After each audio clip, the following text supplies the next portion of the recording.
Thanks for joining us today, and if this is your first time, welcome. And I'm Bruce. And I'm Danny. And we talk about different things almost every day. Yes, we do. And some things we know what we're talking about. Really?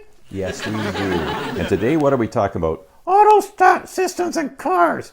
Yeah, auto stop systems in cars. Oh, why do we have them? I had no idea. Well, actually, I do. When you're using an internal combustion chamber engine, and you're burning fossil fuels, you've got to do everything you can to get the most out of them. The EPA cracked down on all the car companies and told them they had to get their mileage better. So if you're only dealing with a gasoline engine, Yeah. you have to do is find a way to save gas. Well, that makes sense. Yeah, it actually does make sense. So the auto stop system is one way of doing it. And you know that it's getting serious when Ferrari, Lamborghini, BMW are all doing it. So Ford, GM, Chrysler, yep, auto stop. And as long as you got that system, you do save a little fuel. Really? Did you make that up all by yourself? Yeah, it actually does. And normal driving people save about 3% fuel and up to 10% in places where you do an awful lot of stop, start driving. Easy for you to say. It really does work really well, but it just takes a little while to get used to it. But there's a couple times that when you use it, it can drive you nuts, just like it did for this guy.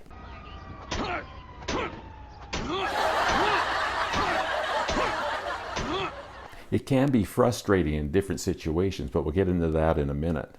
So I'm going to explain to you how you can beat the system on a General Motors car that hasn't got an off-on button. I believe that some of the newer models do. Oh, really? Yeah, some of the newer models do have that, so you can shut it off. But you have to shut it off every time you get into the car because the system's supposed to be on to meet their EPA mileage qualifications. That's right. So what we're going to do is I'm going to show you first of all, the easy way to get around it. And it takes a little skill. It takes a little while to learn, but even this guy, after a little while, figured out how to do it. But what I do have are a very particular set of skills. Basically, if Liam can do it, we can do it too. All you have to do is when you're coming down to a stop is do your normal braking, and just before the car stops, ease up on the brake so you're not rolling, but the pedal's up very high, and that'll keep the system from shutting the car off. It will? Yeah, it just takes a little while to get used to, but once you've got that done, it's very, very simple. But there's another way to do it too. But I will go out to the cruise and show you how to do that. Okay, let's go. All right, let's stop fooling around and Here we go. we are now out in my 2016 Cruise Premier, and it is equipped with the auto stop, and I'm used to it now, so it's no real big deal for me. I kind of enjoy it, but there's a couple places where it just gets a little out of hand, and that's if you're in really, really slow moving, crawling traffic. It'll turn off and on, off and on, off and on. And it gets a little annoying after a while. Otherwise, if you're driving normally in a normal situation, no problems at all. So what I'll show you what to do to beat the system. We all like to beat the system. I'll show you. Okay, let's fire it up. You can see that we're in park. Up here you can see we're in park. So what we're going to do is take your shifter, put it down in the drive. You'll see up here it's in drive. Then what you're going to do is move it to the low position, which is actually manual. I don't know why they call it low. And then you're going to 1, 2, 3, 4, 5, 6.